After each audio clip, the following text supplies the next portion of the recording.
Hello dear students, इस video में बच्चों हम वचन के बारे में पढ़ेंगे। वचन एक संज्ञा विकार है जिसकी वजह से वाक्य में शब्दों में बदलाव आ जाता है। तो बच्चों कुछ शब्द ऐसे होते हैं जिनसे हमें पता चलता है कि संज्ञा सर्वनाम की संख्या के बारे में, कि एक संख्या की बात हो रही है या एक से ज़्यादा संख्या के बारे में बात हो रही है, तो शब्द के उस रूप को हम वचन कहते हैं। जैसे कि चरवाहा है, भेड़िया, बकरी, ये क्या होता है, इनसे संख्या एक का पता चल रहा है, लेकिन बकरियां अगर हम बोलते हैं तो इससे पता चल रहा है कि बहुत सारी बकरियों की बात हो रही है। तो एक व्यक्ति या वस्तु के एक या एक से ज़्यादा होने का पता कराने वाले शब्द को हम वचन कहते हैं।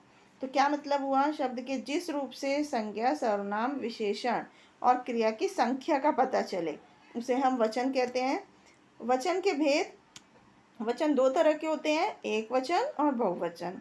एक वचन शब्द के जिस रूप से सिर्फ एक संख्या का पता चले उसे एक वचन कहते हैं, जैसे लड़का, लड़की, बकरी। जिस शब्द से एक से ज़्यादा संख्याओं का पता चले उसे बहुवचन कहते हैं, जैसे लड़कियां, गायें, बकरियां, इस तरह से।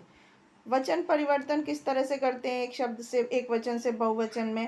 जैसे जिस शब्द के आखिरी में आ आता है उसको ए में बदल देते हैं, जैसे बेटा, बेटे, केला, केले, पोता, पोते, तोता, तोते, इस तरह से। दूसरा, यदि शब्द के आखिरी में अ आए तो उसे ए में बदल देते हैं, जैसे दस्तक तो दस्तकें, राहत तो राहें, रात तो रातें, बहन बहनें, छत छतें, इस तरह से। तीसरा, आखिरी में आए अगर आ तो उसे ए में बदलते हैं, जैसे महिला है तो महिलाएं, परीक्षा है तो परीक्षाएं, पुस्तिका है तो पुस्तिकाएं। अगर स्त्रीलिंग शब्द में आखिरी में आए या आए तो उसे या में बदल देते हैं, जैसे चूहिया है तो चूहियाँ, लुटिया है तो लुटियाँ, बुढ़िया है तो बुढ़ियाँ, चिड़िया का चिड़िया। और यदि आखिरी में छोटी ई या बड़ी आए तो बड़ी ई आए तो उसमें या लगा देते हैं और बड़ी ई को छोटी में बदल देते हैं, जैसे पहाड़ी तो पहाड़ियाँ, दवाई तो दवाइयाँ, इस तरह से।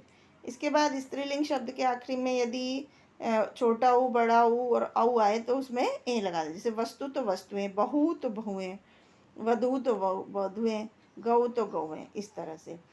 एक वचन शब्द के साथ लोग, जन, गण, वर्ण, वृंद, इन शब्दों को भी लगाकर बहुवचन बनाए जाते हैं, जैसे कि पाठक का पाठक वर्ग, युवा का युवा वर्ग, गुरु का गुरुजन, कर्मचारी का कर्मचारीगण। तो बच्चों, क्या क्या चीज़ें समझे हम?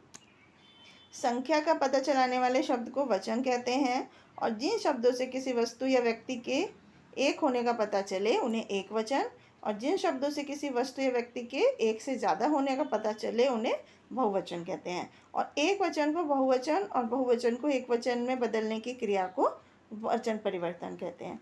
तो ये था बच्चों वचन के बारे में। आई होप आपको समझ में आया होगा। Thank you.